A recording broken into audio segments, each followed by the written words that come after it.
taught me all about putting my kids to sleep. Enter Sandman. Hey. Oh yeah. He Googles well. I talked about how to give my kids nightmares. Yeah. Whenever I think of Enter Sandman, it always makes me think of someone did an animation or an anime video of Rock Lee versus Gaara, and they put it to Enter Sandman. I don't know if you've ever watched Naruto, but yeah. You know, I haven't that much. And I lived in Osaka, Japan for 7 months a few years ago. And I love Japanese culture. I love Japan. My sister lives there. And I just know this much anime. And I have some manga here. And I love, some of Ghibli and stuff. But Naruto, I've never watched or read. Either. All right, Joe, here we go.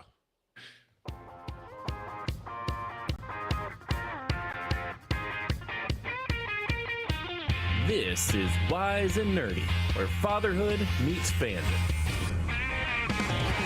Yo, what happens when Toys R Us kids grow up and become parents? They become co-hosts of the show where geeky fathers unite to share joys, challenges, and hilarity of navigating parenthood. Because you're a grown-up doesn't mean you stop being a fan. It just means your sidekicks call you dad. We are back live, and I never can quite tell how loud that is over the YouTube and Facebook and whatever. It's perfectly matched in my studio on the podcast recording. But of course, there you hear Joe. How you doing, Joe? Doing great. Fantastic. Wonderful. How are you doing? Dial it in, son. Because I am super excited. Last week I was a little excited. Now, after talking to him for 10, 20 minutes, I'm super excited to have Todd Sarner on tonight from Transformative Parenting. Hey guys, that's a great riff. I like it. But now I have the Toys R Us song in my head. Thank you very much for that. Yeah, you're welcome. They don't write them like they used to. Those the jingles. Yeah. And that intro, and actually, if we remember to do it afterwards, Todd, I'll get you to give us like a Wise and Nerdy intro, and we'll play it in the mix. But that was America's dad, Steven Adams, and he's the least Metallica person in the world. And we just spent 20 minutes talking Metallica. It was so much fun. Before we get to the joke, so Random Kid was here earlier, and he saw the post today saying that we're going to do it. It goes, Transformative Parenting made me think that Charles is turning into a were parent. Or maybe a were dad. Could happen. Yeah, it would be something interesting. We're going to get reveal into everything, but a quick introduction, and thank you, Joe, for putting this in here. Joining us today is Todd Sarner, licensed psychotherapist, parenting coach, and founder of Transformative Parenting. And as we go through the show, we're definitely going to find out more and more about what that is. But first, Joe, what is the question of the week? The question of the week is, if you could have any two IPs do a crossover, which two would you choose? And that's to me? That's to all of us. To all of us. That's all, okay. I wish I had a more creative answer, but the ones that come up for me are Lord of the Rings and Star Trek. Because I was a big Star Trek guy, especially Next Generation. And I don't know how that would fit together. I'm not sure who hobbits would be, but I want to put those together somehow. So I'll do some work with AI later and figure out what that would look like. Yeah, the question is, does Star Trek have... So a lot of people will talk about Star Trek and they talk about how, the Vulcans are basically just space elves and stuff like that. So I'm like, what's the equivalent for space hobbits in the Star Trek universe? It's the human. What was the guy in Deep Space Nine? I forget the actor's name. Yeah, the little guy with the big ears. Yeah. Would he qualify? Yeah, that could be a space hobbit. That's my best I got. And then there's the Tribbles, but maybe that's too much of a stretch. But I was definitely a Next Generation guy. I went to school at Berkeley for a while. I wasn't a fully enrolled student. I feel like I always have to say that. I was an extension student, and I ended up transferring somewhere else where I really wanted to go to grad school. But I had a friend, Tom Chang, and I won't give you a whole description of his room at the fraternity. And I also wasn't a member of the fraternity. I just lived there. But people would gather in his room, the intellectual kids, the nerdy kids, the football players, and we'd all sit around and watch Next Generation. And if you even mentioned something from an episode, Tom would like go over to his wall of VHS tapes and he'd know exactly where it was and he'd put it in. He also had Seinfeld, everything, but Next Generation was like the main thing. So we'd sit around in his room, maybe doing college room things and watching Next Generation. Man, And he really, really, really hated Will Wheaton. Oh wow. Okay. Every like time he came on screen, I'm sorry, Will, you seem like a great guy, but he was like the boy. I don't like the boy, you know. oh man, could you imagine if hobbits got their hands on a replicator? They would be Oh. so happy. Well, I was just thinking. They're already happy. Well, that's true. It's true. Back when Next Generation was on the air, right? They used a holodeck to bring in guests and references. I remember Joe Pesci being on the show to not Joe Pesci, Piscopo, Joe Piscopo, the comedian, tried to be on to teach Dana jokes. And at the time, I thought it was hilarious. And my dad was like, "This is not going to age well because you get 10 years away from this, nobody's going to know who he is." You know, and they don't. But nowadays, you would absolutely have a Hobbit episode where the holodeck messed up, and now you actually have the Frodo and Pippin and all them running around. They'd find a way to do the crossover and milk that. I think I don't have much to go with this one, but I think I'd love to see a crossover between Quantum Leap and Doctor Who. Even him kind of appearing in Doctor Who's body at one point, and you just get that oh boy, and then they're figuring out how things worked and why. I don't know. I just think it'd be fun.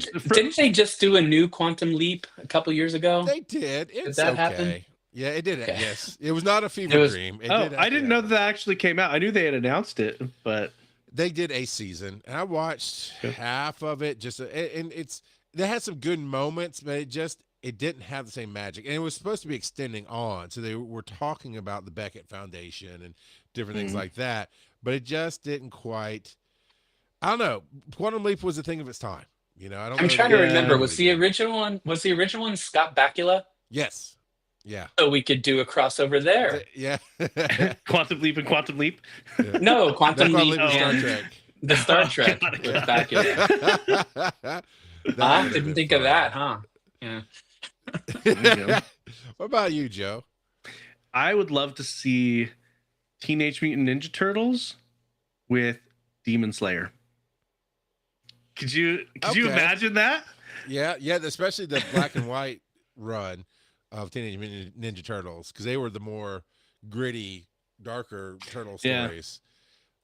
Well, and if you went into the books instead, I haven't read them, but from my understanding, the Ronin, the Ronin part of it, the portion of it arc, I think would go very well based on what I know about it. So for those that are unfamiliar, my understanding, because I haven't read it, is that 3 of the turtles have died fighting Shredder, and the other one is on a vengeance path.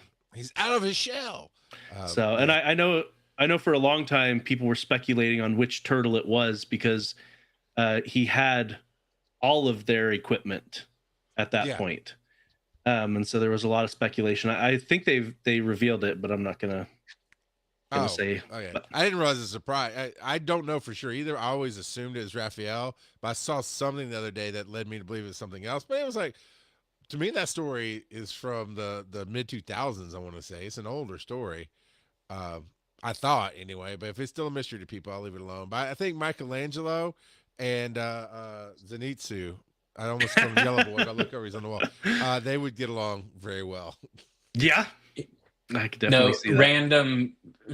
Desperately random name dropping, but when I was like 17, I grew up in San Jose, California, and not Costa Rica. And when I was 17, I decided I was going to take Taekwondo and did it for a little while with one of my good friends. And the studio was owned by Ernie Reyes Sr., and his son Ernie Reyes Jr. was one of the Ninja Turtles in the in the movie. So he would be there sometimes, and I like I was basically his same size, and so I would be paired up with him sometimes. I'm like, I'm about to get my ass butt kicked by a Ninja Turtle. Sorry. Also, I don't know if it's worse. Well, Ninja Turtle's kind of cool. Surf Ninja, because he was the Surf Ninja. I don't know if that one's as cool, although I enjoyed it as a kid.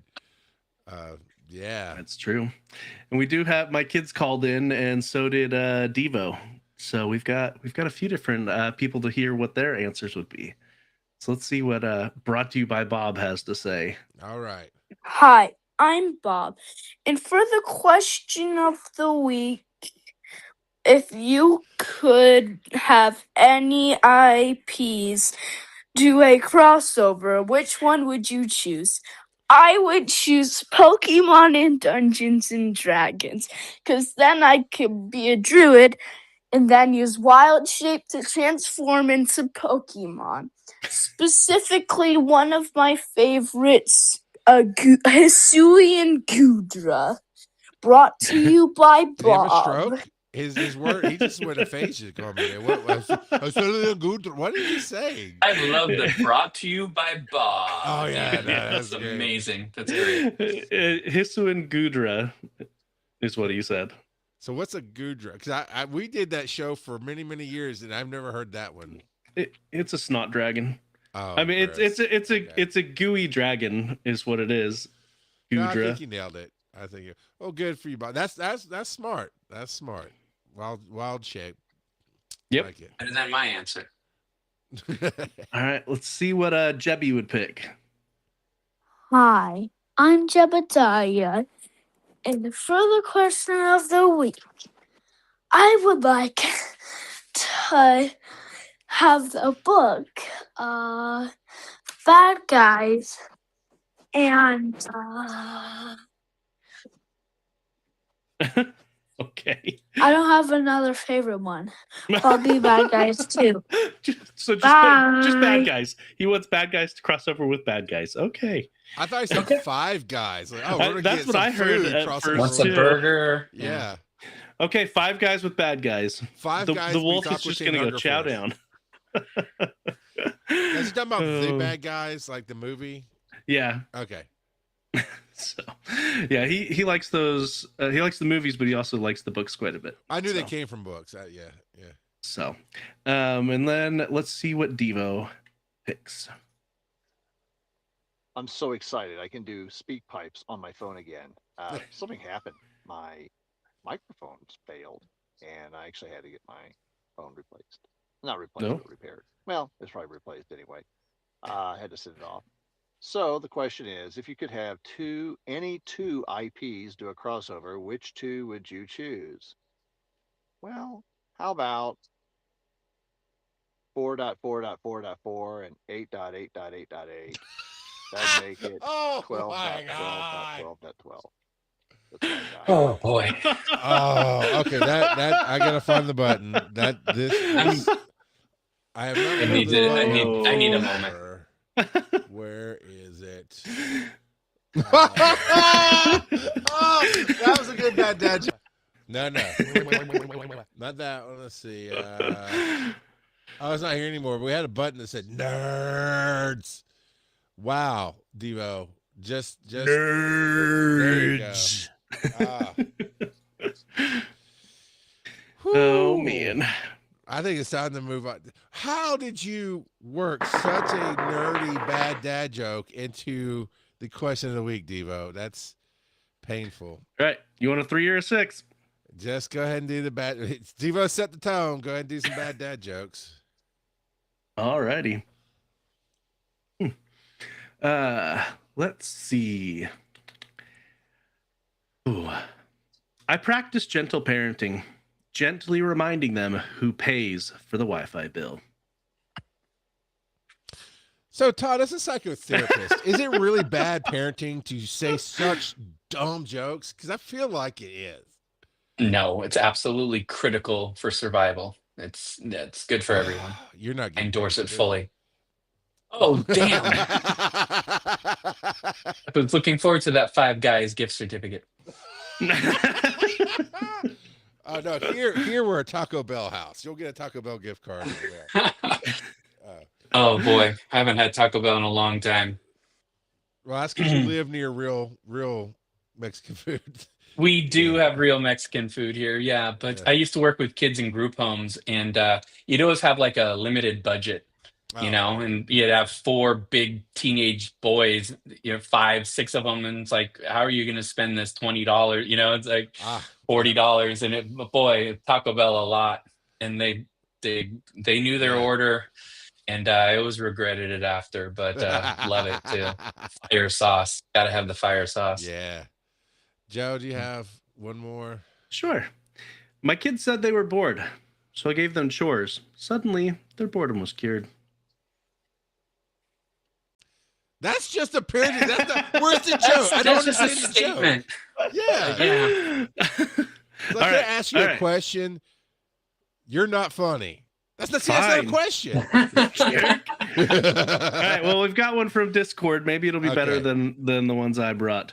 Let's So see. from the full run through, a couple weeks back we were talking about pigs going to Hogwarts. Your boy brought that joke, and He so the did. full run through said, if pigs end up going to Hogwarts and playing Quidditch, then a lot of girls from high school owe me dates.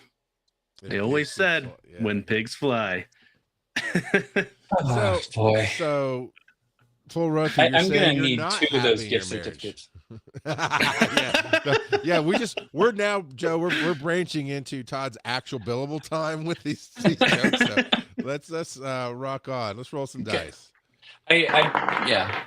While he does that, Todd, do you have? And please, I hope you don't. But do you have a bad dad joke you like to go to? My whole life, I love jokes, and I've never been able to remember jokes. But as you're talking, I can remember my favorite nerdy dad joke of all time, and I can't imagine you haven't heard it. What is if one of you doesn't, don't give it. If one of you does, don't give it away. What is the internal temperature of a tauntaun? Oh, okay. Go ahead and say it. Lukewarm. That one I Come always on, liked. I loved it as a That's teenager. twice as good as any Yeah. of those. Oh yeah, no, it's not. But I never heard it. My dad didn't tell me. I told that joke to my dad because other people in my high school told that joke. It's a nice, not quite offensive, but yeah, I like that one. It was such a big deal at the time. I remember standing in line for at least Empire in San Jose at the Century Theaters, and I remember some guy I still want to find to this day was walking out as we were in line going, I can't believe Darth Vader's his dad. What? No, But no. But the tauntaun scene, I just remember what a big deal that was. Like, oh, gross, oh no, and that's nothing compared to today's standards, like in the movies, Sure. But Yeah. it seemed really, really awful. You could smell it. You can envision so much. What did we roll, Joe? We rolled a 2 and a 4. Which do you want? Dose. All right. Tell Mojo Jojo a story. All right, perfect. All right, this one is straight for you, Todd. As we were introduced through email, I started learning about transformative parenting and your heart and what you're trying to do. You talk about the stress always building up in the household and schools and how we handle it. So tell us a story about how you got into the idea of transformative parenting, what your heart is, and what you're trying to do with it. Oh gosh, I always have like different angles on how I want to answer that question. I guess the most honest thing is like when I was 13, nerdy kid in San Jose, playing with Apple computers and Atari computers in my neighbor's garage because he was a programmer. Is his name Steve? No. John. John Jones, and he was a programmer for both companies, and he just set up Apple IIs in his garage, and his kid and I were friends, and his wife was a PR person for a computer chain in San Jose, and she got me on some documentary for the BBC about American kids are all brilliant at computers. I didn't really know what I was doing, but but around that time, my parents split, and they did it in a really ugly way. They did not behave as adults. Love you, Mom. She's still around. Dad's gone, but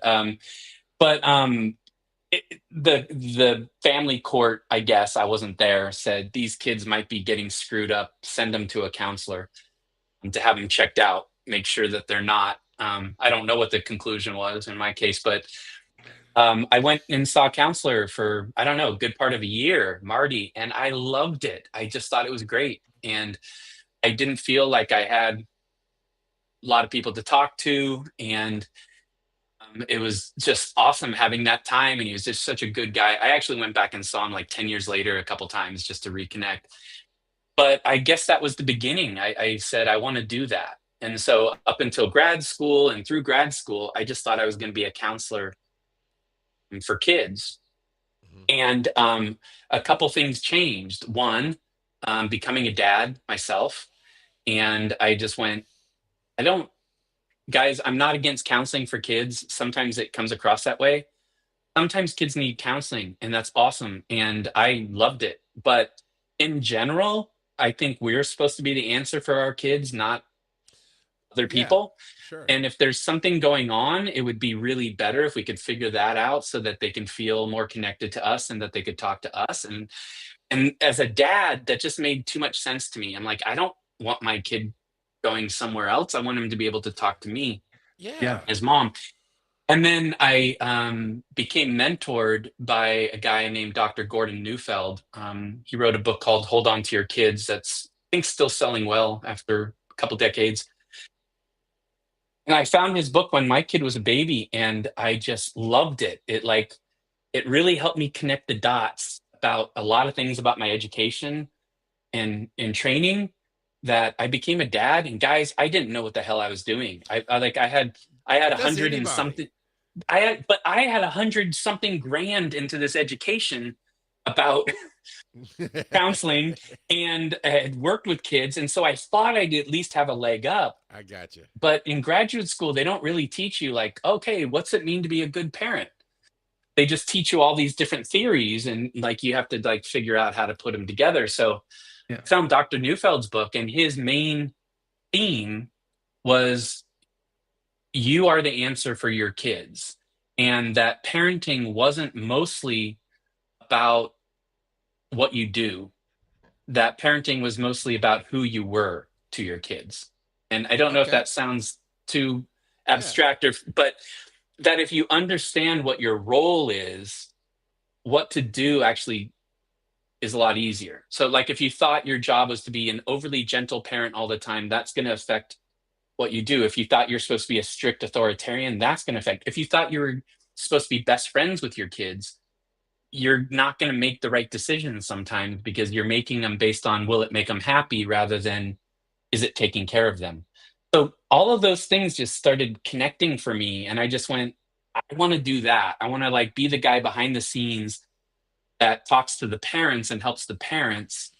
Not because I think parents are all screwed up, even though all of us can feel that way sometimes, but because most of us just didn't get always the right example, or didn't always get, even if our parents meant well, we didn't always get the things that we needed to be able to be in marriage or to be a parent. And so if I can be in the background going like, hey, this is kind of what's going on right now, and this is what, is needed, and that helps empower a parent, like that was the idea behind it. I probably wouldn't have chosen the name Transformative Parenting. Just typing that in all the time on my email like is a pain in the butt. But the idea was kind of, if you learn how to be that parent your kid needs, even if you're imperfect, even if it's a journey, and I know you guys, that's kind of your vibe, is like it's a journey, we're just trying to figure this out. If you try and you're just trying to figure it out, okay, now my kid's 8, now something's different, now they're 13, now and if you keep figuring out who you need to be to them, it kind of can't help but change you as a person too, and help you grow up. So I know that's a very long-winded answer, but that's the honest. No, that's great. Before I take off on that, Joe, do you have, because I know I'm going to run for like 5 minutes, do you have something you want to ask or say in there? No, it just flipping the perspective from how am I doing as a parent versus how are my kids perceiving me as a parent really opens up a whole new avenue of empathy that you can have for your kids and getting into their mindset. Yeah, that's huge. Like one of the most common basic everyday mistakes that people make is they assume their kid feels connected to them because they feel connected to their kid. Like, there's my kid, I love my kid. Yeah. But the truth is, especially if they're younger, they don't always feel connected to you, partly because their brain can't do it when they're under 7 or 8. If they're really super into their thing, Hmm. they don't feel connected to you. Or if they're super connected to mom right now, they don't feel connected to you. It doesn't mean that you suck and they don't like you. It's just their brain can't do that, you know? But it's true in marriage too. We're never supposed to assume that another person feels connected to us. We take the time, we get connected. But if you don't get connected first, if you don't look in their eyes and kind of get that feeling like, oh, there they are, you know, they're not going to listen to you. And that's just an instinct, you know? So it really is just another version of their perception matters. Like, do they feel like you're there? Or do they feel they can find you? You know, it's very, very important. And it gets us out of our own head when we start thinking that way, you know? And I was raised in a fairly strict household, and while I brought some of that with me, the biggest thing in my life that I felt like traumatized me was just not knowing, not being explained anything. There's some point blank times where I'd ask, not in a challenging way, why, of like, oh, because I told you to kind of moment, but it was like, I truly don't understand why XYZ is happening or why we're doing this thing or what. And it was just hand waving or pushing around or whatever. And my wife came from some of the similar trauma. So I took the stance with my kids of really over explaining and constantly telling stories. And at some point in their lives, I remember, and my wife's different. She grew up, her mom and her dad split when she was little, and it wasn't until she was a teenager that her dad came back in her life. So her mom's all she had, and then the story she tells, I would never dive into what I saw the issues were, like, because it's not my business. But I mean, I think we probably talked about it a little bit, but it was like she was the best friend. Like her mom would take her out of school and just go do this thing and this, go hiking and this, and she turned out fine. But it was like I see that she's always wanting to do stuff with the kids, like one. So I was the opposite. Like my mom and dad, they didn't want to do anything. Like it was church or nothing. We didn't do trips hardly. We didn't do. So I was used to. Vacation was we went to see grandma and grandpa for a week and just chilled, and that was what we did. And they spoiled me a little bit, but we didn't really do stuff. And my wife's like, we go to Disneyland, and so we had to mesh that. But I found my kids at some point in our lives. My wife's like, not everything has to be a lesson. And at first, I did feel rebuked, and I was like, oh, maybe I'm wrong. But then I went, no, because I know no other way. Everything has to be a lesson.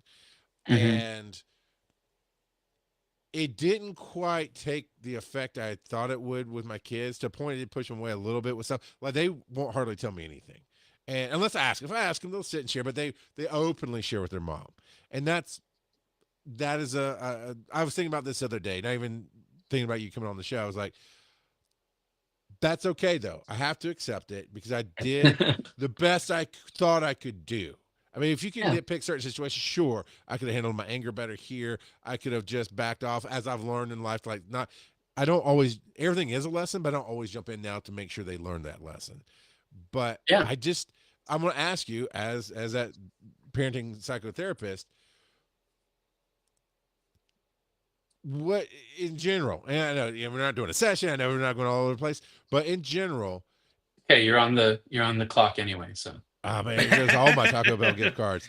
Um, Making sure, like doing my best to no, I did my best to say they at least heard my words. They saw Taco Bell, yeah, that they saw, that they at least see the situation, pointed out to them. Is that possibly better than just going, it'll be okay, baby, and hoping they learn something Oh, I later? I think so. Honestly, I think so.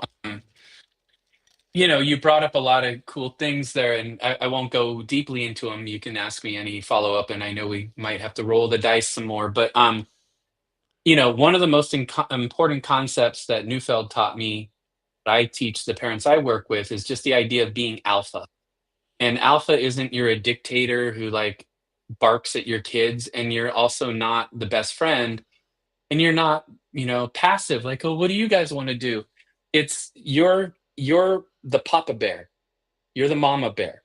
Your job is to take care of them and be a leader. Your job is not to like be their equal, their best friend, or to necessarily explain everything all the time. It's being a good leader, because this is not a position of like being enforcing over them. It's a position of taking care of, and everybody wants that. In marriage, again, that's a whole nother thing, but in marriage it's not just this. It's, hey, we're equals, but when you're having a hard day, I'm meant to kind of move to take care of you. That's not codependent, that's healthy.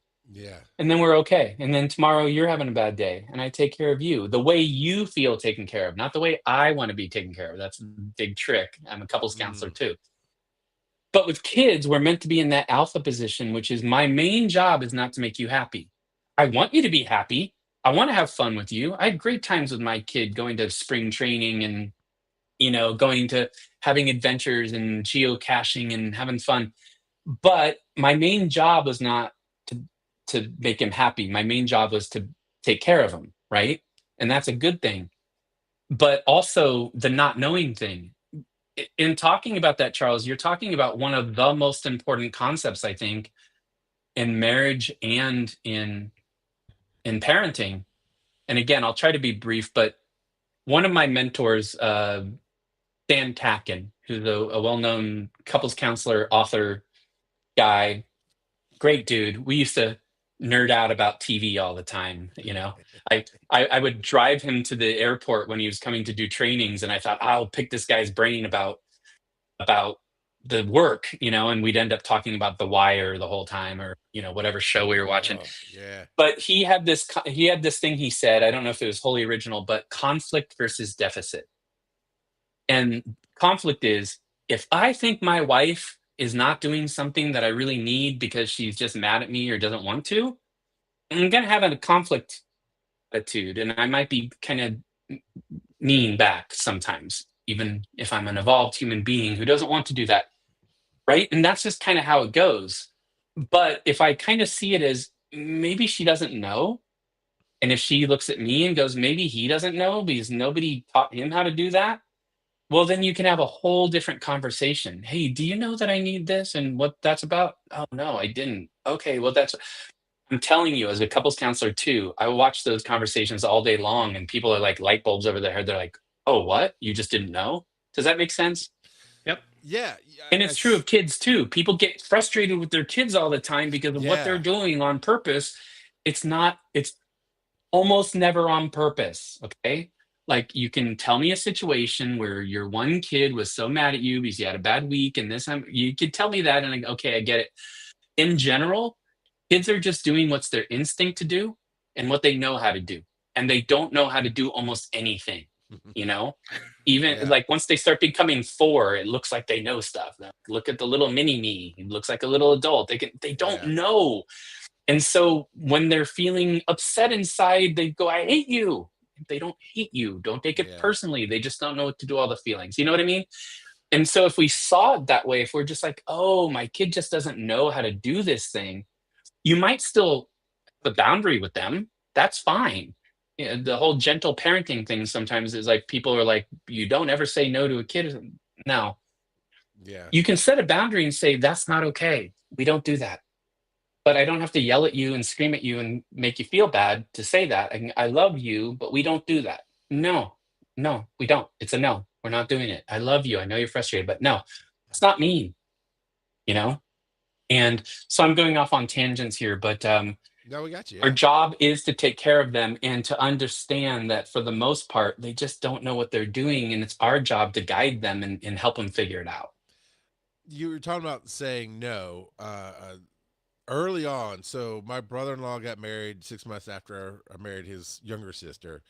She's the baby of the family, and ultimately, my wife and his wife got pregnant about the same time. So my firstborn and his firstborn, or well, it's his secondborn, whatever. My son and his daughter are about 4 days apart, and so of course, natural conversations of different parenting styles and this and that. one of the things that he said that blew my mind was as his kids were growing up, um, he said, well, if I can't think of a reason to say no, I just say, why not? Or yes. And I'm like, because no, because sometimes you gotta, you just say not for no reason, but you're not going, oh, well, hey, can I go play in the street? No, no, you cannot. And I've tried to find a flow with my kids. Um, but I don't know. I just realized I've always treated them like a small adults, and Mhm. to my detriment. Right there's some times when I do wish my daughter was the kind of daughter that wanted to come and just hang on me or sit in my lap, even though she's now 12, right? But the baby of the family, or like, hey, I want to do this cool thing. You want to come do it with me? And I don't get that as much as I'd like, but I also took the tactic of I I do regret this one. I used to say, "What's wrong with you?" And I felt the negative on that so hard every time I said it. I changed it to say, "I'm just trying to help you be a good human being. Right now, do you think you're being a good human being?" And I know it lands. I know it lands in their heads, even if in the moment they don't respond. But I cannot, for the life of me, think of a single time any of our kids. I got 4 kids. Any of our kids looked at us at their different ages and said, "I hate you." You know, my wife says, "Oh, but my daughter hates me right now." Everybody, I was like, "You got to stop saying stuff like that because that's how truth comes about." But nobody But hates anybody. I hate you is almost always, when it comes to people who love each other, it's almost always just an Yeah, expression of, I have too much frustration right now and I don't know how to handle it. And so yeah, when I'm 4, I'm gonna punch you because my little brain doesn't tell me I'm not supposed to, you know? yeah. I don't have a functioning frontal lobe. And so if I'm really pissed off at 4 years old, I'm just gonna kick somebody. I'm gonna kick the dog. I'm gonna, you know, push over my friend in the playground because I don't have that part of me that says that's not a good idea. I don't have the little angel on my shoulder. But when people have too much frustration inside, they express it in different ways. And when they're younger, they hit and they kick. When they get a little older, they get passive aggressive or sarcastic. Um, and mine, Teenagers.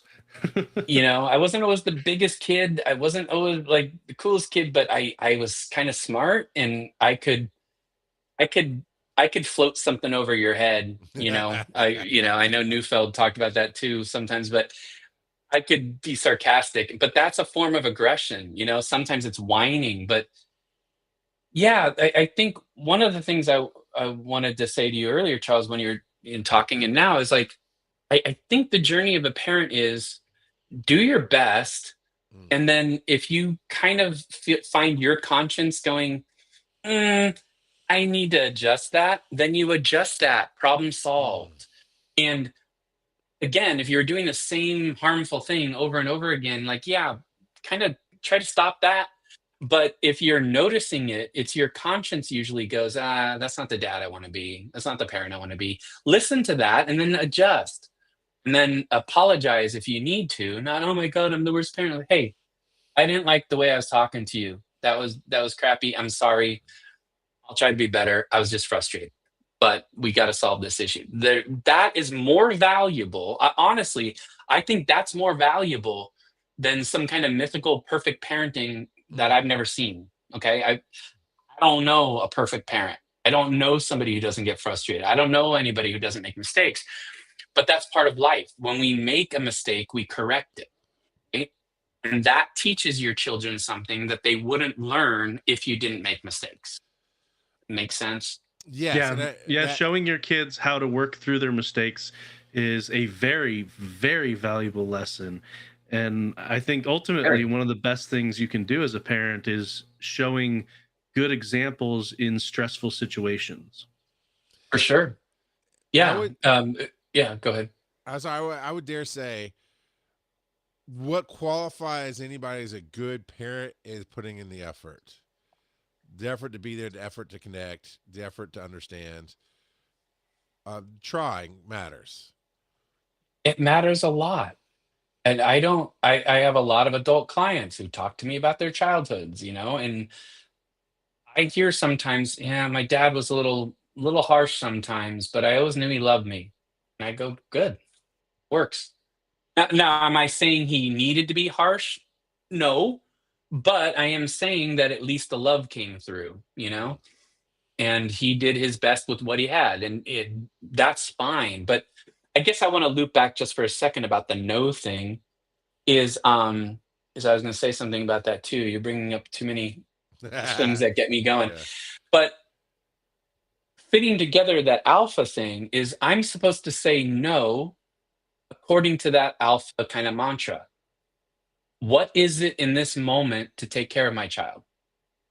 If he wants cookies for dinner, I could make him happy by giving him cookies, but is that good for him? Right? That's an obvious one. It would make him really happy if I gave in here and we stayed out an extra hour later, but then he's going to melt down when we get home because he's overly tired. Then I'm going to get mad at him because he's melting down. And I'm going to be going, but I let you stay another hour and you're not appreciating it, right? I mean, there's not a scenario I haven't heard like 10,000 times, guys. And that's just a common one. And then you're mad at your kid and then you feel bad. And it's like, no, it would have been better if you would have said no. Hey, I know you want to stay here. It's fun. It sucks saying goodbye to the bouncy house, but it's time to go home, and we got to go. But that's not because I'm mean. It's because I'm trying to take care of you. And another topic for another day. We'll talk again some other time. But it also loops in with the frustration thing I was talking about. Is we all like if this was the amount of frustration I can tolerate in a day, or in a week, and all these little things are happening. And when I'm a kid, it's all sorts of little things. I have to wake up when you tell me. I have to go to bed when you tell me. I have to eat what you tell me. I have to go to school that you tell me. I have to do my homework and I don't even get it. Whatever. My teacher was mean to me today. My mom thought I did something. My dad said he's just trying to make me a good human being in a really way I didn't like. Just hypothetical. I'm just making that up. Sure. But this builds up, guys, for all of us. Frustration tolerance. It builds up, right? And if we get to a certain point, we blow. Everybody.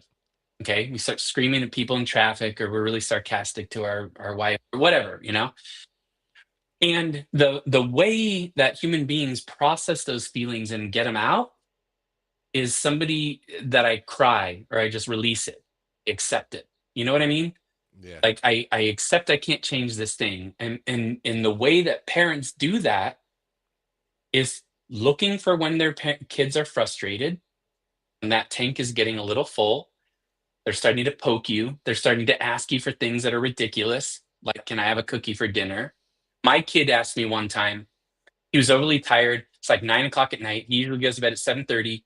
We're exhausted, done, just, and we're not doing it because we're tired. We're not setting limit. And he goes, I want to go out back and play with the raccoons.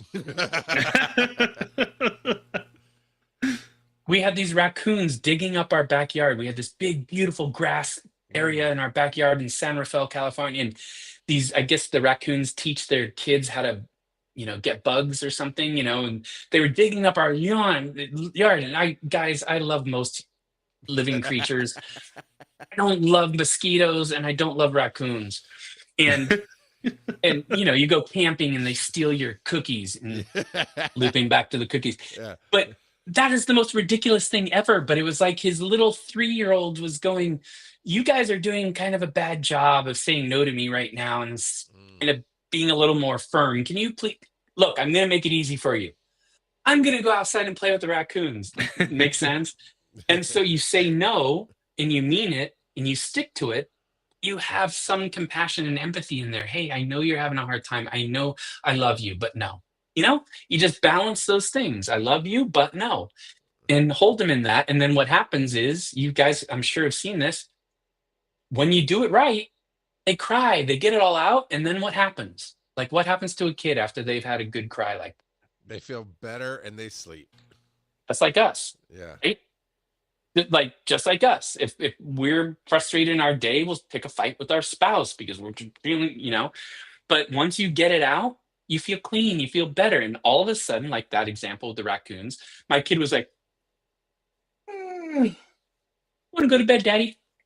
you know, and he was just a little demon a minute ago. Yeah. Now it's like, it's all, oh, okay, I'm better now. Thank you. It's a PG-13 show, but I sometimes call it emotional constipation. I think that's I got safe, you. right? That is safe. It's just we're Yeah. getting it all out. So That can you guys tell I go off on tangents? Did I miss some dice I love rolls? it. Were you rolling the dice when I was talking? No.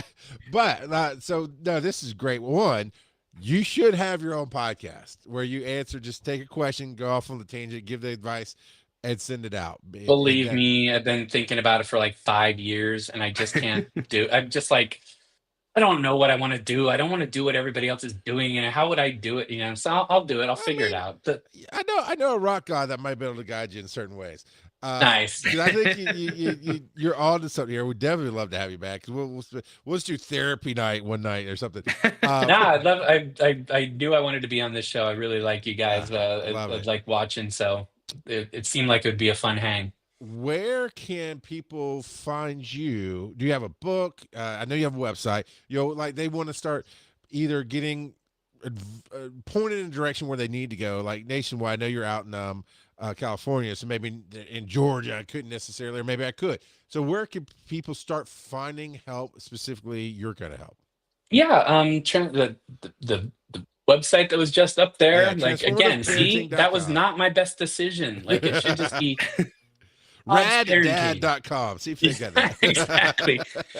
Oh God, every time. Like, so okay, so what's your email address on the phone? Like,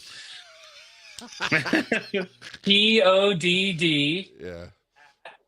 Transformative. Yeah. So yeah, the website is a good place. Has a little class on there. I love my YouTube channel. I don't know if all the videos are the best. I started it when I was living in Osaka, and I had some extra time in the afternoon. My kid was off at school, and I decided to live overseas for a few months, and my clients were going to bed around noon, and so I started doing YouTube videos. My YouTube channel, not monetized or anything, no ads that I'm aware of, but it's just, these are the top questions I get. So I did that. And yeah, gosh, 2 months ago now, as of today, the 18th of November, I came out with my book, The Common Connected Parent. And so I feel like I'm a little sales guy mentioning that these days, but I don't know. I was told by clients for 20 years, you have to write a book, you have to write a book. And again, like the podcast, I'm like, I don't know what I want to say that's different than what Dr. Neufeld said. I don't know what I want to, and finally it just occurred to me that I knew what I wanted to say. It has to do with, guys, there's a lot of stuff in the book about what to do. There is. I cover most of the common things, and I was trying to make it like, okay, you don't need to come and talk to me for 12 weeks. You can buy this book and hopefully get something from it. But it was mostly about how to become that parent, how to become the more calm, more grounded parent. And that's what I was trying to achieve. And so far, so good. People have been enjoying it. So I guess those are the easiest ways. The free route, go to the website, check those things out, or the YouTube. And then the $20 route is Amazon for the book. And there's a workbook with it too. Oh, because what I did is at the end of each chapter, I said, here's some things to think about, here's some things to write about, and here's some things to go try. And so my editor gave me the feedback, put out a workbook too. So brilliant. Yeah, I just looked it up. Another very long title, huh? That's a mouthful. But it gets it across. Sometimes you got to get right on the nose with things, right? So people understand, oh, this is what I need. It's the calm and connected parent, an attachment first guide to raising resilient kids in the age of screens and AI. But that was part of it too. Is I was starting to get all these questions. It's not an AI book. It's not a screens book. But I'm starting to get all these questions, guys, all the time. And I know you've touched on some of the topics, is people discovering that their kids are like having relationships with chatbots and asking them for advice. I've heard things, yeah. And we're already, Jonathan Haidt's book, that came out last year, The Anxious Generation, really pointed out a lot of the data coming out that like depression and anxiety is skyrocketing for children to rates we've never seen before. And believe me, for a long time, I was like, don't get up on a soapbox. Don't get up on a soapbox. Don't be that guy. And I still try not to be that guy. But at some point, we also got to go, technology is not the most evil thing in the world, but we have to be a little bit more aware of how it's being used, and it's, again, I grew up in Silicon Valley. You can't tell me technology stinks. Love it. I got 30 devices in front of me right here, but part of the book is saying, hey, look, if kids are going to devices instead of going to you, that's a problem. If kids are not learning some things that they need to learn to become adaptive and resilient because they're checking out social media and stuff, and they're not really dealing with their feelings, that's going to have. And I know a lot of the people I work with people all over the country, but I started in Marin County, California, like right above San Francisco. It's like one of the richest areas in America. It's all these tech guys who live in this, work in the city and stuff. And a lot of these kids, I love my clients, I love their kids, but there's a lot of these kids going off to college who don't know how to hear the word no. And they're not adaptive sometimes. And they're great on paper. They can ace an exam, but when you say no to them, they just don't know how to handle it, And I'm very concerned with that, especially given that you guys know, like, things are moving fast. Yep. I grew up, I'm aging myself, but we didn't have phones. We didn't have, social media. And I was there at the beginning of stuff, and I had to walk to my neighbor's house to be on the computer. So that was a very long answer to how can people find out about you. It's fantastic. Roll some dice, Joe. That's what you get when you get me at the end of the day. I love it. I'm on. You're on it. All right. Number 3. How do I? Oh, well, this is another one right up your alley, Todd. So I did not know, honestly, I had no idea of your background of being a kid and getting counseling and the different other things you're talking about. I wrote this because I struggle with this myself. I've been a better parent to my children than I believe my parents were to me. Notwithstanding, it wasn't my parents' fault, but there were some major traumatic issues, like documentable traumatic issues in my life that led to rage and damage. And so now at the age of 48, I'm finally seeing an actual licensed psychotherapist versus I did some family Christian counseling when I was first married and then tried BetterHelp, but got counselors and it just wasn't for me. But my kids, all 4 of them, at certain points in their life, are like, oh, I want to see a counselor. And I sat down with them like, okay, I just got to be honest. I don't know how not to be honest with you. I got to be honest with you.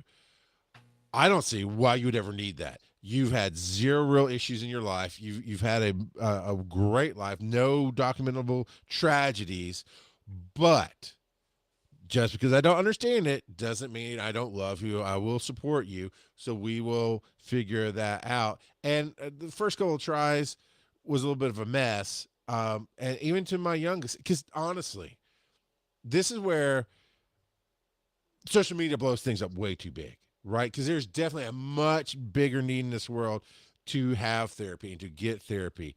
But at the same time, it's become, especially with the younger crowd, it's become kind of cool. It's like, oh, if you don't have a therapist, you're not in.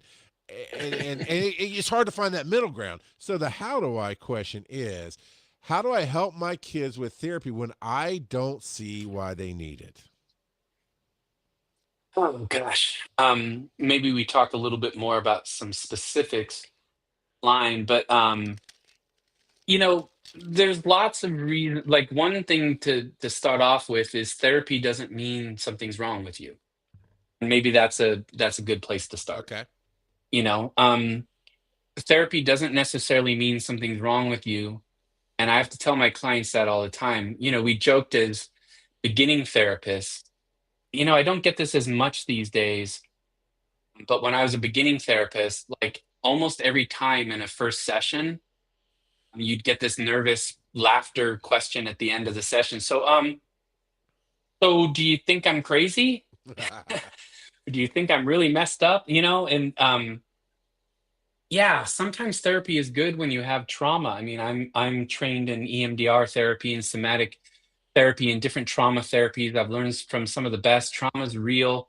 And trauma is everything from little t trauma, that's maybe everyday stuff, to big T trauma, that's the more obvious things, abuse, violence, things like this, But the human experience is everything in between, And so if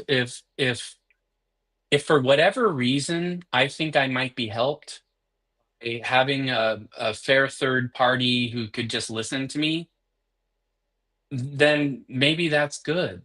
And I hope that doesn't sound like I'm contradicting what I said before, but there's all sorts of reasons. But I'm just telling you, as an attachment-based couples counselor, if you came to me to talk about your marriage, I would say no. Or I would say, hey, Charles, I'll talk to you a little bit, but we cannot solve these problems without your wife here too. Yep. Because if I'm just talking to you, I'm only hearing your side of the story. And if you're trying to do your best job to tell me the truth, and I'm doing my best job to try to be fair to your wife, I'm still going to get it wrong, and I'm going to take your side, and I'm going to be like, Charles, you shouldn't put up with that, Yeah. And then you're going to go home and go, my therapist said I shouldn't put up with you. Right? Not that Charles is being an unconvincing narrator or only telling it from his perspective, but that's the only perspective he's got. No, I know enough about Charles to know he would never do that. But unreliable narrator. Joe so much ammo for the rest of this year. But I could go on and on about this because I try to give accurate answers rather than easy answers. But like say you one of your kids, and you have 4. Yes. So I'm guessing at least one is your real sensitive one. There's one of them that, whether they look like it or not, one of them's the most sensitive, and one of them's kind of looks like things roll off their back, and a couple of them are kind of somewhere in between. Is that fair? Yeah. It's almost always that way. Okay. Now, the most sensitive one has the capacity. The most sensitive one is the one who's always going to, you're always going to come talk to me about them. Okay. Like when parents come to me, and we have 4 kids, but we're here to talk about Charles because Charles is the pain in the butt right now and whatever. It's always the most sensitive child, and the most sensitive child has such capacity for creativity and empathy and brilliance, and I love sensitive kids. But they're harder to parent because it's harder to make them feel connected, and it's harder for, like, if you say something to them that's even a little harsh, they take it more, And so maybe that kid sometimes is like, whenever I talk to dad, I feel like he's making it about him and how this is about, and I'm trying to be, I don't even know you. I'm just saying that if you're human, like I think you are, not a replicant or something. If you're human, allegedly. Demigod, we'll go with that. Okay, I'm talking to Joe. But if you're a human being and you're like me and you have the sensitivities yourself, and it's like, Dad, I want to go to a therapist, or Dad, I'm having a problem. You go, why would you have a problem? Like, don't, and it's like it reflects upon me. Well, you're not doing anything bad or wrong. I prefer that you talk to somebody else about it first, and maybe don't do that if you can. But your kid is going to have the feeling like, I can't talk to you without it being about you. So wouldn't it be easier for me to talk to someone else? Make sense? Yeah. Yes. And that's a hypothetical because I don't know what it would be for one of your particular kids. But sure, yeah. But and that's a hypothetical, But if your kid came to me, right, to be seen, or the kids I worked with in the group homes back in the day, who were literally taken out of their homes because they were so dangerous. Okay, like a judge had to say, this is messed up. We can't leave this kid there because abuse, horrible stories. I couldn't even, it's just horrible. I would still consider my job finding a way to get that kid connected to someone in their family, not me. Right? So I would talk to them. I would talk to their aunt. If I talked to your kid, I'd be like, this is something you could probably talk about with your dad. And I'm happy to help you figure out how to do that, But I think your dad would really, really want to know how you're feeling. And even if sometimes he reacts a little like hurt or something, he's just a human, and he's still your dad, and he's still like, that's what I would see my role as being, because I don't want to be the answer for your kid. But that's not just my philosophy. I think your kid needs it to be you, right? Do you find And that so, having that redirect helps prevent some of the common issues with therapists and transference of emotions onto the therapist? oh, sure, sure. Yeah, transference is a real thing. And again, that's part of why I'm probably adverse to it is I don't want you projecting dad energy upon me, not because I wouldn't be honored if you saw me as Robin Williams in Goodwill Hunting or something, Yeah. but I'm not supposed to be like the other Robin Williams, Dead Poet Society. Yeah. He was not supposed to be the answer for those kids. The parents were, but the parents weren't, Mm. especially the one kid who harmed himself. Like they weren't, so he kind of stepped into there, but I know I'm not supposed to be that. You know what I mean? And Yep. but yeah, that's what happens. Even Dr. Neufeld, when I was his student, I would joke with him about it. I'm like, Mm. man, I got some dad transference here because I wish my dad was the smart, wise professor guy who, knew all this stuff, but I knew it. So it wasn't a problem. He would Yeah. just go, yeah, I get that a lot, No, yeah, I get that. transference is a real thing. And like, yeah, I mean, I think to me, if a therapist has an attachment mindset of trying to make things work between the family members, for it. But if they're seen as the source, that I have a problem with. No, I got you. Did I answer your question at all? Yeah, yeah, because it was supposed to be because I try to gauge things for parents listening, right? I mean, I use truth out of my life to bring that because everybody needs to see themselves on the screen. I'm sure we could go on for hours specifics on the kid because you nailed the generics of them right, but that's what I struggle with at first. Is like I'm not sending them to some therapist. There's no reason, but I also have preached on the other side of things that pain is relative. So I've been a paramedic for 30 years. And if you ask somebody on a scale of 1 to 10, 10 being the worst pain in your life, and the worst thing that's ever happened to them is they stub their toe, that's their measure of the worst pain in their life. Versus somebody who's been like 50 Cent, been shot 8 times and lived. Now you have a better gauge. So I don't always connect those, but that made total sense of like, hey, there's nothing wrong with you. It's the whatever trauma they feel in their life. They're actually asking to talk to somebody. And I guess I carry a little bit of defensiveness of going, I didn't do as good a job as I wanted to be that person that you could come talk to because I can help you. Well, I believe I can help you solve all your problems, but I'm doing it from my perspective, which is not always what they need. And the transference thing, I mean, my psychotherapist is like nothing else in my life. So it's almost like talking to AI, but she's very trained and knowledgeable and knows how to talk back right. So there won't be any transference, right? There's nothing there. And that's Right. what I like about it is we would never really be friends in life. And it's this great neutral zone. And I Yeah. guess it's what maybe my kids needed It's some. clear. It's clear. Yeah. And sometimes, but I don't know. I think it goes back to something maybe I was saying earlier, or alluding to earlier. Part of why I said Lord of the Rings earlier is I've always been a huge fan of the hero's journey and like Joseph Campbell's work. And I just thought it was fascinating as a teenager reading about that, like the hero's journey, Hero with a Thousand Faces by Joseph Campbell.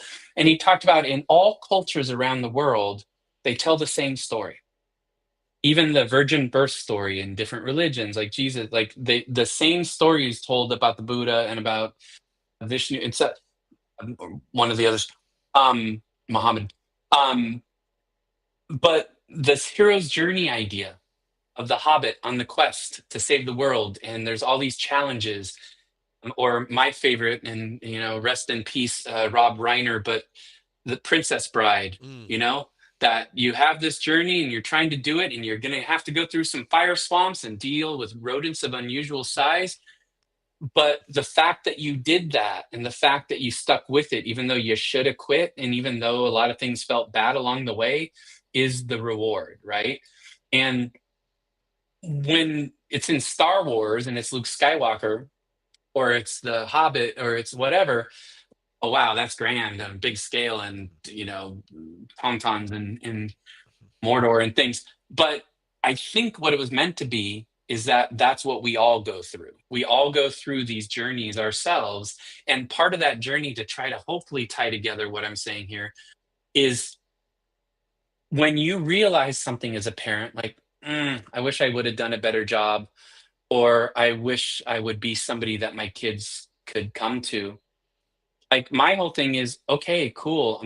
I'm glad you're realizing that it hasn't lined up exactly with what you would have wanted to do, but to stick in that place doesn't help you or your kid. Maybe it's meant to inspire you. Oh, I want to do that more. Mm. Because guess what? They're all very young. And what if their entire adult lives they felt okay to come to dad to talk to them about things? Wouldn't Yeah. that be amazing? You know? Yeah. And that starts now. So it's like how to be more attractive to your kids, right? Not in the adult attractive way, but the not pushing, but attracting by being the right kind of presence and just adjusting who you want to be more. Does that all make sense? Yeah. Yeah. 100%. I would keep going, Joe. We should roll some dice, and I will catch up on the chat here. Earlier, when you were talking about the kid wanting to play with raccoons, a random kid says, "Anybody else thinking of that scene from The Incredibles 2 where Jack fights the raccoon?" It's so good. Yeah. And then Kelsey says, Malachi, which is Joe's oldest kid, Malachi loves the explanations. He can't move on to something else until something is explained to him. I think referring to, I had to move on. Like had no choice, but it's so frustrating. I'm glad you guys are seeing a difference in needing to understand so you can take action versus a challenging why. And then I think random kids asking me, have I consulted a therapist about my conspiracy theories? What did we roll, Joe? We rolled a 5. A commercial Oh, break may nice. begin That right was now. a very subtle transition. That was good. Yeah. So apologies to Diva. I still haven't taken the time to bring on the new music so we don't get nailed on fake algorithmic copyright, whatever, when we use non-copyright music. But this is a commercial break, so we can go to patreon.com/talking about bad choices in naming things, Todd. Wise_N_nerdy. And I have to say the underscores every single time because I chose to push that button. So patreon.com, you can help support the show and what we do. And then it's linktr.ee/wise_N_nerdy. You can find our free Discord and everything else that we do with the clips. And Joe puts those out a couple times a week, almost daily sometimes. And Daily. that's on YouTube. And we're working on expanding our reach. And then one more plug. If you go to Amazon, A Calm and Collected Parent by Todd When Sarner. connected parent. That's what I said. Trust me. I want them to find it. The Calm and Connected Parent. I do too. It's on my wish list now. Attachment First Guide. Go check that out because I tell you, my belief in this world is if you show who you are, that's how you sell, right? And I hate people sell first. And I mean, as I'm talking with you tonight and listening to you, Todd, I put that book right to my cart. I'll be picking it up this week. It's Cool. because I feel like I can learn something from it because I appreciate you coming on and showing who you are and sharing your knowledge with us. Awesome. And next time we'll talk about some other stuff, including heavy metal bands and things like that. And of course, transformativeparenting.com. Go check out that. I'm gonna go dig through your site. And now, Joe, we've got some another question of the week coming up in a few weeks. Yes. February 5th. What was your favorite toy growing up? Wait, we had toys growing up? Some of us. I know how to make that a sad story, but we'll get to that on February 5th. And since I won't be here in a few weeks, it would be one of my game consoles, but I'll decide which one it is. Maybe in television or ColecoVision, but we'll talk about it later. And I hope the next time we have you on, because there will be a next time that you'll be announcing your podcast or where to find it. You know what? It's been seriously. I have like 100 scripts written. I have 100 ideas. I have all the equipment, but yeah, I just haven't got around to it. I'm usually kind of busy, and the book. Oh my gosh, the book took me we were on vacation in Jamaica last July, and I'm like sitting there trying to finish it, like Oh whenever yeah, like yeah. someone's in the shot, and like, you know, but but yeah, it's on my list. Hopefully, very soon here. I'd like to do it. I just wanted to do something different, you know, like you guys are doing something different. I want to Yeah. do something different. I don't think you need a script. I think you just need somebody to point the energy at, and the tangents are what makes it special. I mean, you might feel like saying, and obviously I will be your therapist for a second. Somebody in your life told you go way too crazy, but I can tell you, you're on the Henry Rollins train, which I admire him greatly in the way he tells stories. Is you stack and you stack, and when you come around, now we see the full circle, and it feels like a tangent, but it's And not. I really appreciate it when I pull it off. I do. Yeah. I'm not gonna lie to you. I pulled that off. And then other times I'm like, wow, I left about 5 things open there, and that's gonna drive me Yeah. crazy. But I do my best. And briefly, so Joe, I'm glad that 'cause I did not get a shipping notice, just like you didn't get a shipping notice. I've been working on a Christmas present for Joe for a while now, and it's what today's literally middle of January as we're recording this, and you received it. Does it have the instructions on the label as I It told you? says, "Don't open until show." Yeah, that's what I said to put on it. Okay, now you may guess what it is, but go ahead and Well, pop that open. I have some theories based on the fact that it's coming from Ben Meeks. Ben Meeks is an author who also creates a whole lot of other cool stuff. He's a friend of ours. And the last time I saw Ben, I saw how much Joe appreciated the crafts that Ben did. So I commissioned him to do this. Ooh. Oh, so wait. Before you open it, you know what's in that bag, right? I'm assuming that it's a pen. So Ben makes ballpoint pens, and they're glorious and they're nerdy, and he takes old like comic book art or Harry Potter, and Joe, it's the first time Joe and I do a bunch of conferences together, and we always walk the show floor to see what's being sold, and it's one of the first times I've seen him really light up. Like we saw Ben earlier in the year and he lit up, and then the last time we saw him back in November he lit up. So I'm like, hey Ben, you ever take commissions? So this is a special thing just for you, Joe. Uh-oh. It's a wise and nerdy pen. Not just It's a my wise owl. and nerdy pen. It is your owl from our wise and nerdy logo. That's awesome. Nice. And Ben had to put a lot of extra work because apparently the color printer stopped working on him at some point, and then the first pen he did, the resin didn't set right. It was that's why I kept getting delayed. But yeah, man, Nice. thought you should have that. That's awesome.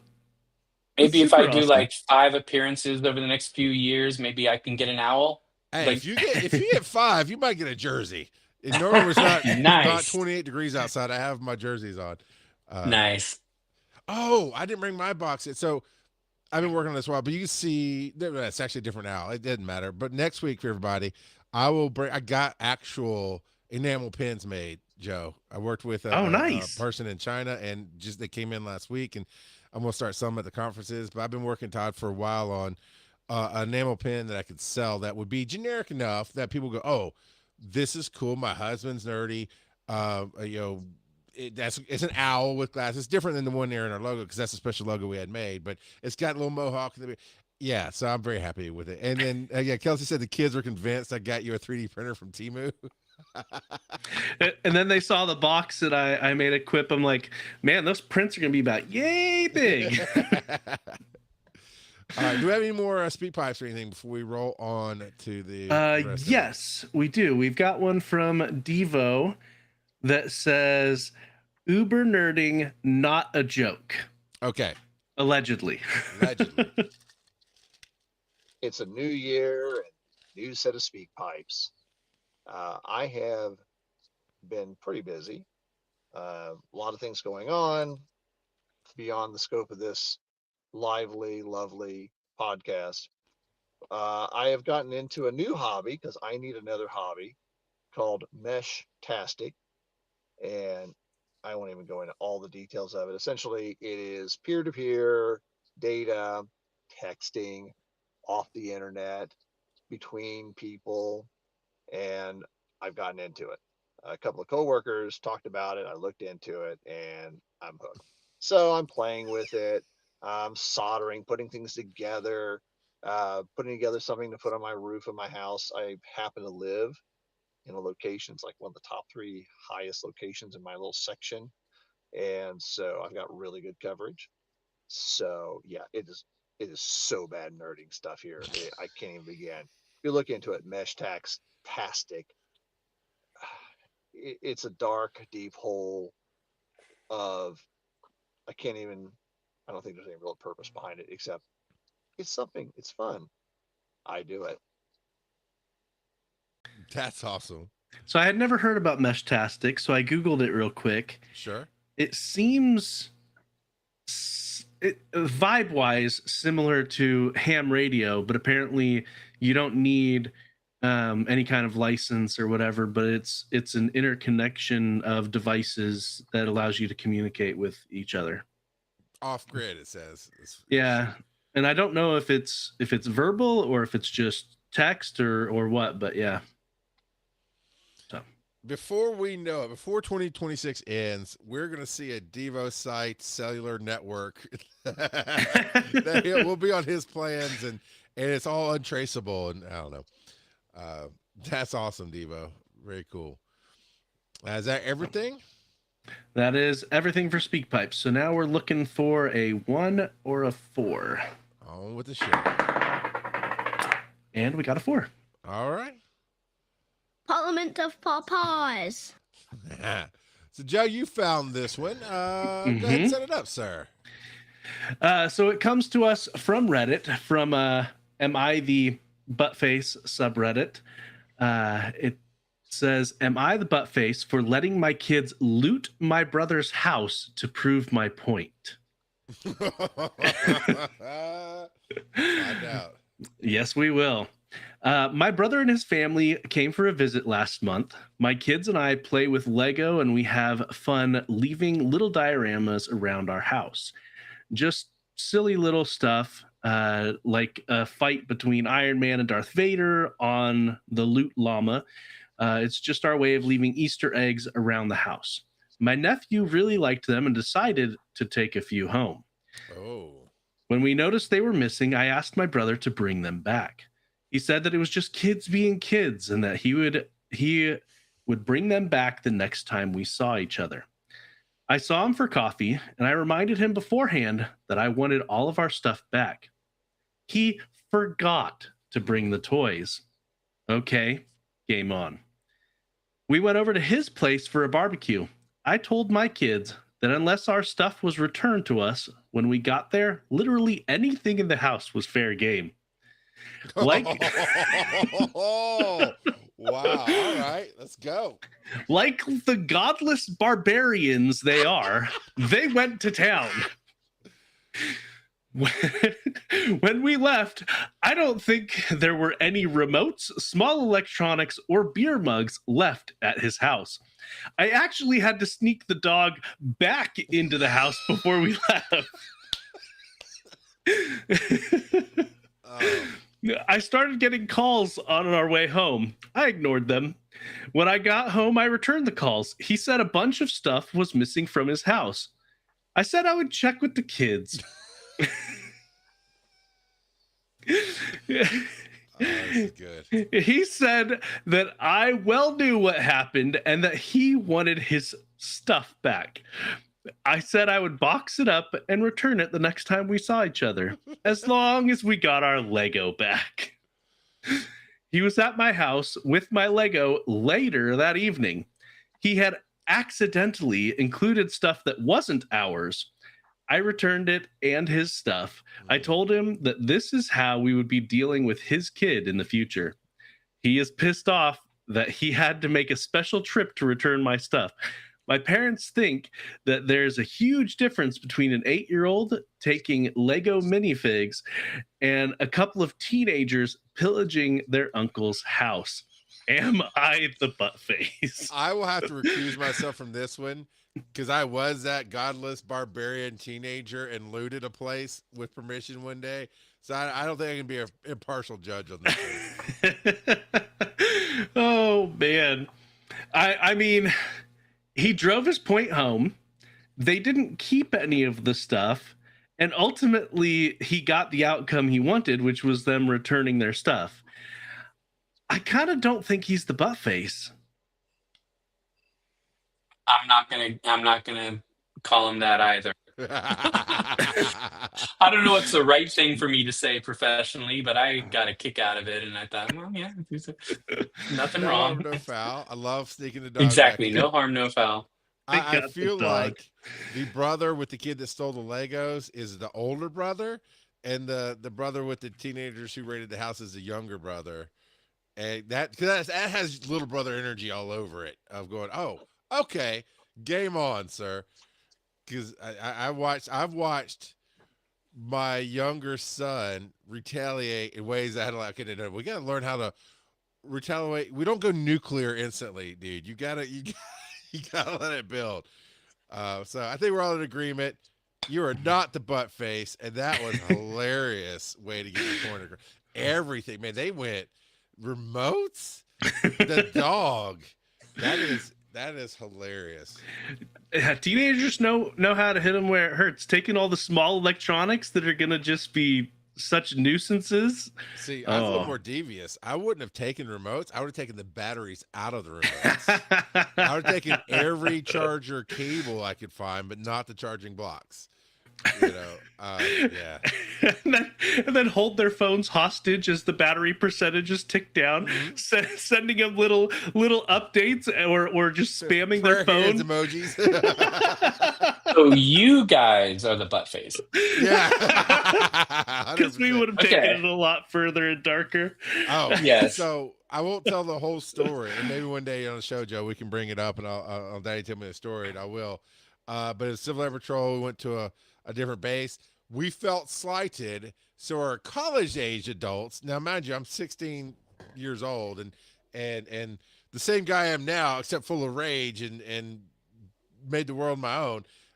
We ultimately stole a huge metal sign that said "Welcome to this base."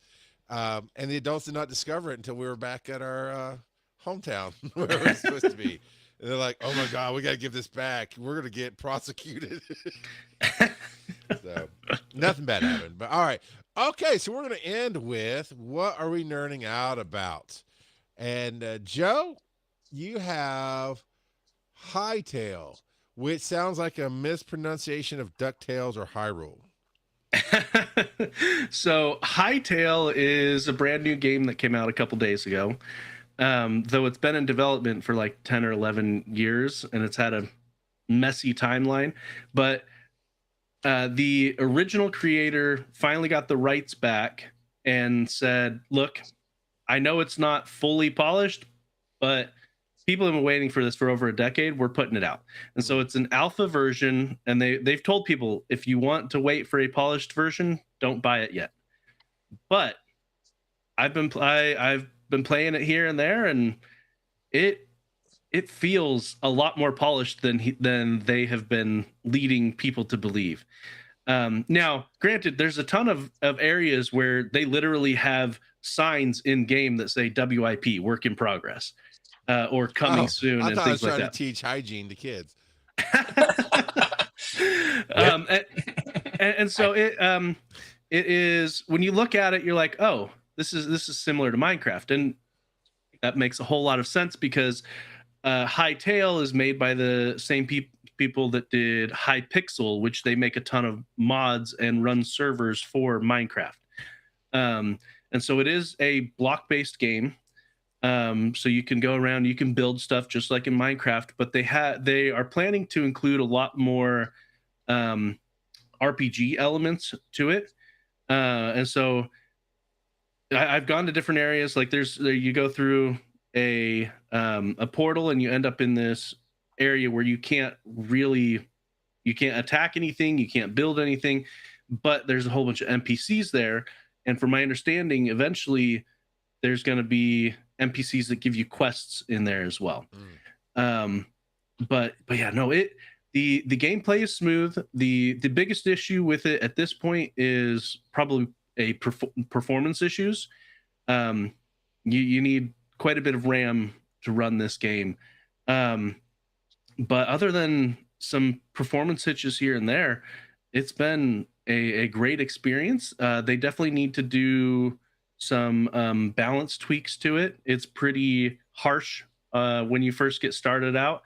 Um, so I don't know how much you two are familiar with Minecraft, but you go and you can attack some neutral mobs and get some food and things like that to help you out. Even the neutral mobs in Hytale take forever to kill.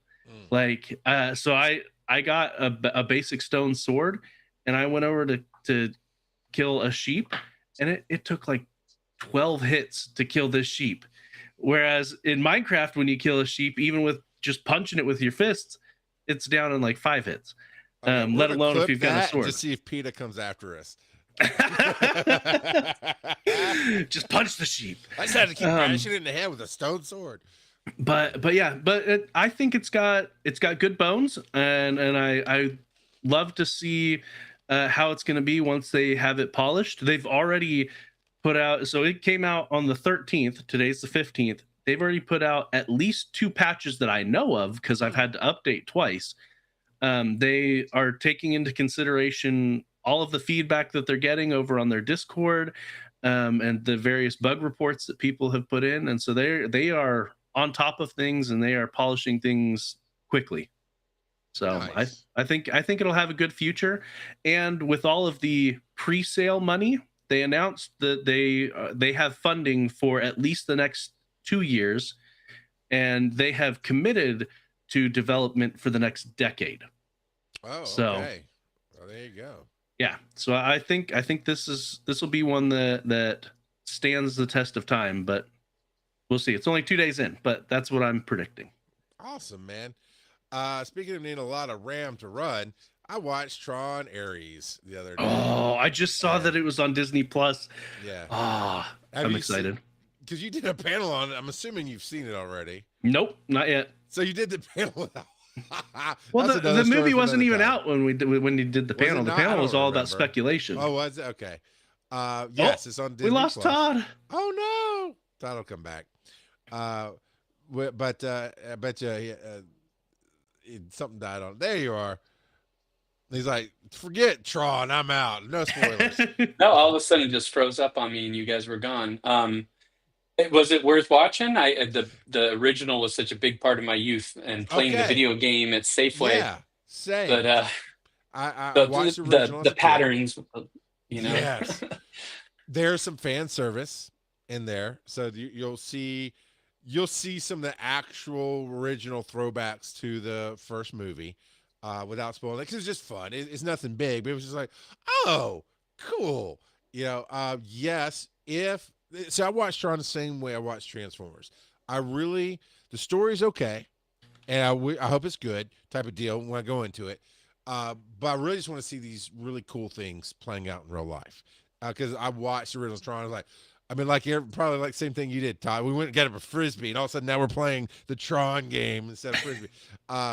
So when they did the second one, my brother didn't appreciate it when I was playing the Tron game. Threw the Frisbee at his head. He did not appreciate it at all. Yeah, I told my little sister, just stand still. I promise it won't hurt. It hurt.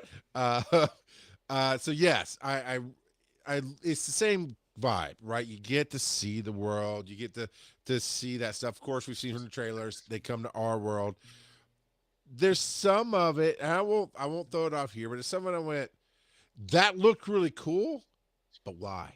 I mean, a lot of the Quotey Fingers movie math made sense. These things come out in almost 3D printed style, like they have what looks like those frames that go around the support of 3D print, and then they fall off, and it's the soldier or it's the tank or whatever it is. So it's like, okay, we're hand waving little stuff. Cool, I get it.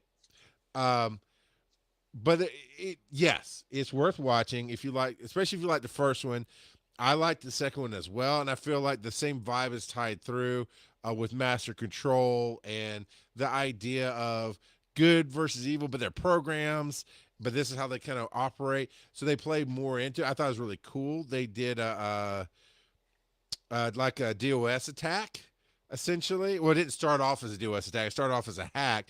But the way the scenes played out, really, really cool. Lots of fun.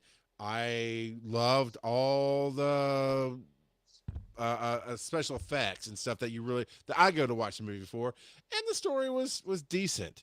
Um, the questioning of certain programs made some sense. A lot of it's hand waved, but they're absolutely setting it up. I don't know if they're committing to it because we know how Disney can be right now with budgets and everything else. Well, But especially with Tron in general, they've trickled it over the decades. Yeah. Well, I learned today that there was supposed to be a direct sequel to the second Tron. I always forget what it's called, but the second Tron Legacy. But because of World of Tomorrow, which was the George Clooney movie built around Tomorrowland at Disney World, that it flopped. That movie flopped, so they killed the sequel to Tron Legacy because of that movie. They got scared, but this time I think they understand a longevity of an IP and how people are responding to it. From what I understand, Ares did not do well in the box office, so I have to see how it does on Disney Plus. But also to be fair, it launched at a weird time in the box office where lots was going on in the world, lots was going on in the box office, and I know I for one wanted to see it, just never made time to go see it, and immediately the second I saw it was on Disney Plus, got on and watched it. So hopefully that will help. Because they set up a cool thing for the next movie in the Stinger, but we'll see.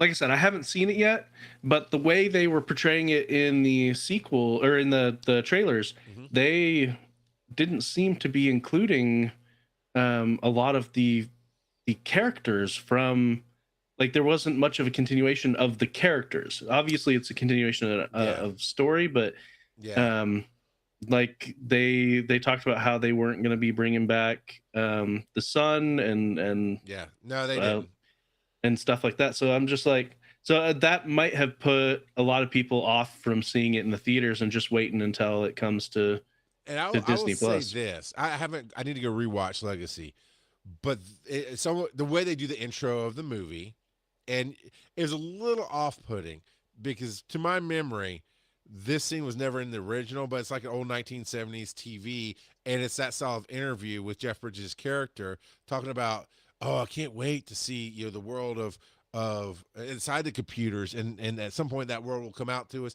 But it was not obviously. So, but it was that uncanny. Hold on, is that uncanny valley of it looked like AI did his face for it, even though some of that phrasing was there. Because it was a TV interview, but it was still his voice, his words. I'm pretty sure they said that in the first movie, but not in this kind of. It was cool, but is that uncanny? But that was the only thing that was uncanny valley. Everything else did right, but the opening of the movie, it like ties it directly to the events from the first movie. It feels like they're kind of skipping over Legacy to where we are now. Yeah, so that interview is from the second movie. It shows it playing at his house. It shows it playing on a TV. So it doesn't actually show the interview per se, but yeah. So that's okay. So it might be the same thing. It just felt, and maybe it's just me knowing what Jeff Bridges looks like now because I watch a lot of his stuff. It's seeing the young ones like, I think that's AI, but maybe not. Well, and the de-aging was kind of wonky in the second movie anyway, because they used some de-aging software so that he could play an older version and a younger version of himself. Well, go watch it this weekend, or Disney Plus, whatever. Watch it, and next week we'll talk about it. But I think if you like the first one, because my wife asked me after, she said, "Did you enjoy it?" I'm like, I had to think about it for a second. I'm like, yeah, I kind of did. It was. I don't really feel tied to the story. I didn't feel like the first one, like every bit of that story, because it was brand new, right? It's new at all. But I felt like they did it. They took it and did it well. And if they do a second or another one after Ares, then I think it'd be interesting too. Yeah, I suspect in order for me to enjoy it, I'm going to have to actively avoid being critical of it and nitpicking. Yeah. Honestly, Joe, that's kind of true for every movie, but some make it easier than others. Yeah, you're not wrong there. That is spot on. I don't know, Todd. Have you had the time to watch? I don't think so because of what you asked, but you haven't had time to watch Tron Ares? No, we've talked about it. My fiance and I, that's our era. You know, we went to high school together back in the day, and so yeah, we've talked about it. We haven't seen it yet now. But yeah, I have to. It's become an old man thing of mine. Like, we can't watch a TV show that just has dumb elements without me doing mystery science theater the whole time these days. I'm just like, that doesn't make any sense. That now, I Yeah. mean, mystery science theater is at least funny. I'm just sitting there going like, oh, come on. No, that wouldn't, they wouldn't, I can just see her going, Yeah. My wife, yeah. yeah, my wife's the same way. She'll pick up on patterns very quickly, and she's like, "Yeah, it's this," and then she'll go off to do her puzzle or something. But I bet from looking at your nerding outs, there's a reason you haven't had time to watch Tron Ares. Yeah, for me, if I'm being literal about what I've been nerding out lately, it's like a lot of us, like I'm trying to figure out my relationship to AI and all the new tools with it, because I see the dangers, and I see the bad things about it, and the slop, but also I see such I nerd out on the tools sometimes. Like Notebook LM, I spend a lot of time putting all my stuff in there and seeing what it spits out. And so in the technical world, that's more where my energy's been these days. But yeah, we're getting married like as of the day we're recording this, we'll be on an airplane to Sayulita, Mexico a month from today. And so a lot of right now, all the extra time is like, did we pay the band? What's going on with the Yeah. the churros that we're gonna have the churro maker there? And like, so that's my extra time right now, is like trying to coordinate all that stuff. Yeah, in general in life right now, dumb television shows and AI, trying to figure out how to use that for good. The planning process. You seem like, because you lit up about it, it seems like you are enjoying building the wedding with your fiance. Yeah, I'm not cheap about some things and I'm cheap about other things, and I just couldn't see spending the money on a wedding planner, that what we were hearing.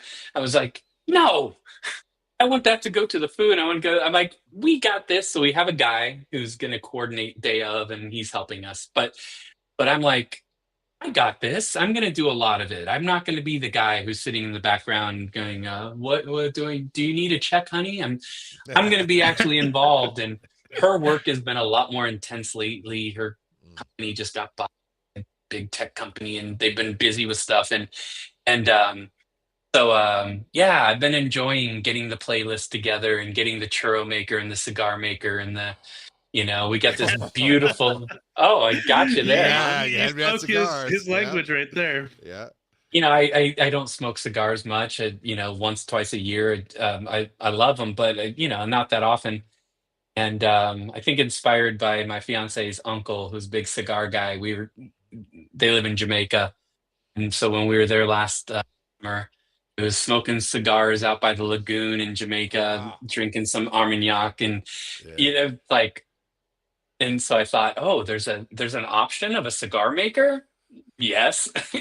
And so there's going to be a guy over here making churros and a guy over here making cigars, and we're going to have a band that's playing some great 80s songs and some reggae songs. And so yeah, I'm enjoying it. It's just trying to get that ring on the finger before she wises up and changes her mind.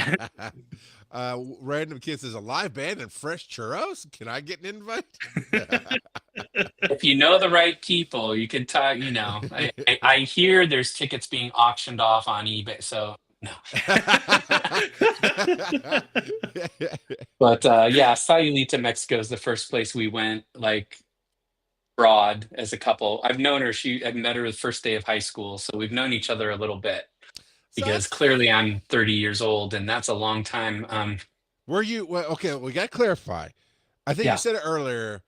You went to high school together, but let's say y'all were the same age at high school together. You weren't like the professor at high school teaching psychology. Oh wow, last year. no. She's 21, but she's 3 months old. No, yeah, we went to high school and we met there and kind of kept in touch over the years and different experiences and different things, and I'm happy about it. But like I said, she's due to wise up anytime now, so we can get that ring on there I think you're before. probably doing all right. I think you're all right. Yeah. I heard Mm. that there might be a couples counselor you could look in the mirror and talk to and figure out. Oh, do you know how annoying it is to have a couples counselor as a spouse? Well, Do you know what I know? Just like having, my son's mom and I haven't been together for a long time. Didn't work out, but we were both therapists. So poor kid, he had yeah. two therapists for parents. But no, I don't think it was all bad. But yeah, she doesn't want to hear about my work. Do you know why I'm right? Because I'm the professional. Well, that will be a conversation for the next Do time. you It's do been- you have a degree? Do you have a license from the state that says you're knowledgeable about this? No? Oh, These are yeah, oddly it goes well. specific references. Hopefully she can't hear me because all right. it's dinner time, and It's been fantastic, Todd. I'm so happy that your people it's reached great out. meeting you guys. Thanks for having me on, and I hope we do get a chance to do it again. I think we'll make that happen. But for now, it is time to wrap it out. So I'd like to hear it. Here it goes.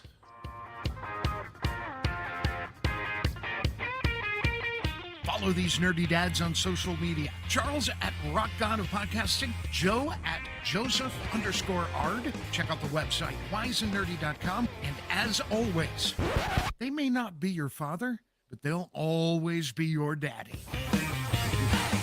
Shut Best up, Mike. Tagline.